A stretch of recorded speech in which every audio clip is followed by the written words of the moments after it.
அட என்ன சிஎஸ்கே இன்னைக்கு இவ்ளோ கம்மியான ரன் வந்து அடிச்சிருக்காங்க. இந்த ரன்னை வச்சு நம்ம எஸ்ஆர்எச் வின் பண்ண முடியுமா? இப்படி வந்து நம்ம எல்லாருமே புலம்புற மாதிரி தான் இன்னைக்கு சிஎஸ்கேவோட பேட்டிங் வந்து இருந்துச்சுங்க. இன்னைக்கு சிஎஸ்கேவுக்கும் எஸ்ஆர்எச்க்கும் நடக்கிற மேட்ச்ல எஸ்ஆர்எச் தான் டாஸ் வின் பண்ணி ஃபர்ஸ்ட் பவுலிங் வந்து சூஸ் பண்ணாங்க. சரி, சிஎஸ்கே பேட்டிங் பண்ண ஆரம்பிச்சோடனே நம்ம என்ன நினைச்சோம்னா, இன்னைக்கு பேட்டிங்ல நல்ல ஒரு மாஸ் பெர்ஃபார்மன்ஸை கொடுத்து மிகப்பெரிய டார்கெட்டை வந்து எஸ்ஆர்எச்க்கு கொடுக்க போறாங்கன்னு நினைச்சோம். அதுக்கு தகுந்தாப்புல ரச்சின் ரவீந்திரா ருத்ராஜ் காயக்வாடோட ஓப்பனிங் பார்ட்னர்ஷிப் இருக்குன்னு பார்த்தா, இன்னைக்கு ரச்சின் ரவீந்திரா வந்து ரொம்ப வேகமாவே புவனேஸ்வர் குமாரோட பால்ல வந்து அவுட் ஆயிட்டு கிளம்பிட்டாருங்க. சரி, இவர் போனா என்னப்பா, காயக்வாட் இருக்காரு, இவர் நின்னு பட்டைய கலப்பாரு நினைச்சோம். இவரும் சபாஸ் அகமதோட பால்ல வந்து அவுட் ஆயிட்டாரு. என்னப்பா 2 விக்கெட் வேகமாவே போயிருச்சு, இனி என்ன வந்து நடக்க போகுதோ அப்படின்னு நினைச்சு நம்ம பயந்துட்டு இருந்தோம். அப்பதாங்க வந்து பாத்தீங்கன்னா ரஹானேவும் சிவம் துபேவும் நல்ல ஒரு பார்ட்னர்ஷிப் வந்து போட்டுட்டு இருந்தாங்க. ஒரு கட்டத்துல ரஹானே கூட ஸ்லோவா தான் வந்து விளையாண்டுட்டு இருந்தாரு. ஆனா சிவம் துபேயை பொறுத்த வரைக்கும், நான் நின்று அதிரடியா தான் வந்து விளையாடுவேன், என் பேரு சிவம் துபே இல்ல சிக்ஸர் துபே அப்படின்னு சொல்லிட்டு மனுஷன் சிக்ஸர்களை வந்து பறக்க விட்டு அசத்திட்டு இருந்தாருங்க.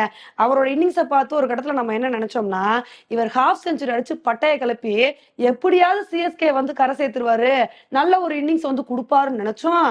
இந்த மாதிரி நல்லா விளையாண்டுட்டு இருந்த போதே கமின்ஸோட பால்ல வந்து புவனேஸ்வர் குமாருக்கு கேட்ச் கொடுத்து அவுட் ஆயிட்டாருங்க. சரி, இவர் தான் அவுட் ஆனாரு, ரஹானே இருக்காருன்னு நினைச்சோம். அவரும் அடுத்த ஓவர்லயே வந்து அவுட் ஆயிட்டாரு. அதுக்கப்புறம் ஜடேஜாவும் டேரி மிச்சலும் என்னதான் விளையாண்டாலும் ஸ்கோர் ஒரு பக்கம் இன்க்ரீஸ் ஆகிற மாதிரியே வந்து தெரியலங்க. ஸ்லோவாவே வந்து விளையாண்டுட்டு இருந்தாங்க. சரி, இவங்க கடைசி வரைக்கும் நின்று விளையாண்டுருவாங்கன்னு நினைக்கும் போது கடைசி ஓவர்ல வந்து டேரி மிச்சல் வந்து அவுட் ஆயிட்டாரு. இவர் அவுட் ஆனவனே வந்து பாத்தீங்கன்னா ஃபேன்ஸ் எல்லாம் சந்தோஷப்பட ஆரம்பிச்சிட்டாங்க. ஏன்னா மிச்சம் இருக்கிற 3 பால்லையாவது வந்து தல தரிசனத்தை வந்து பார்க்கலாம்னு சொல்லிட்டு தோனி ஃபேன்ஸ் எல்லாருமே வந்து வெயிட் பண்ணிட்டு இருந்தாங்க. ஆனா அந்த 3 பால்ல வந்து பாத்தீங்கன்னா தோனினால வந்து ஒரே ஒரு ரன் தான் வந்து எடுக்க முடிஞ்சுச்சு. அதுக்கப்புறம் சிஎஸ்கே பொறுத்த வரைக்கும் 20 ஓவர் முடிவுல 165 ரன் வந்து எடுத்தாங்க. உண்மையிலே இந்த ஸ்கோரை பார்க்கும்போது கொஞ்சம் கம்மியான ஸ்கோர் மாதிரி தாங்க வந்து தெரியுது. அதனால சிஎஸ்கே இந்த மேட்சை வந்து வின் பண்ணணும் அப்படின்னா ஸ்டார்டிங்ல இருந்தே லூஸ்ல விடாம நல்ல ஒரு பவுலிங் பெர்ஃபார்மன்ஸை கொடுத்து விக்கெட்டை எடுத்தா மட்டும்தான் இந்த மேட்சை வந்து வின் பண்ண முடியும்.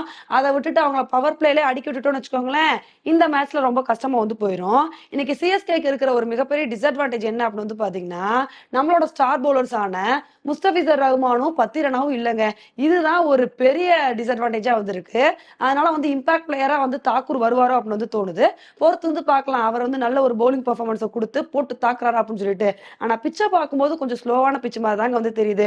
ஏன்னா எஸ்ஆர்எச் பொறுத்த வரைக்கும் இதே கிரவுண்ட்ல தான் போன தடவை வந்து 277 ரன் எடுத்து ஆர்சிபியோட சாதனை வந்து முறியடிச்சாங்க.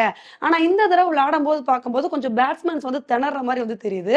பால் வந்து கொஞ்சம் ஸ்லோவா வரனால பேட்டிங்க்கு கொஞ்சம் கஷ்டமா இருக்க மாதிரி வந்து தெரியுது. அதனால இதை சாதகமா பயன்படுத்தி நம்ம ஸ்டார்டிங்ல இருந்தே நல்ல ஒரு பவுலிங் பெர்ஃபார்மன்ஸை கொடுத்தோம்னு வச்சுக்கோங்களேன், கண்டிப்பா இந்த மேட்சை வந்து வின் பண்ணிடலாம். பொறுத்து வந்து பார்க்கலாம் சிஎஸ்கேவோட பவுலிங் பெர்ஃபார்மன்ஸ் வந்து எப்படி இருக்கு அப்படின்னு சொல்லிட்டு. ஓகே ஃப்ரெண்ட்ஸ், சிஎஸ்கேவோட பேட்டிங்கை பத்தி நீங்க என்ன நினைக்கிறீங்க அப்படின்றத என்னோட கமெண்ட் செக்ஷன்ல வந்து போடுங்க. இதே மாதிரி இன்னொரு உங்களை வந்து மீட் பண்றேன். Bye friends.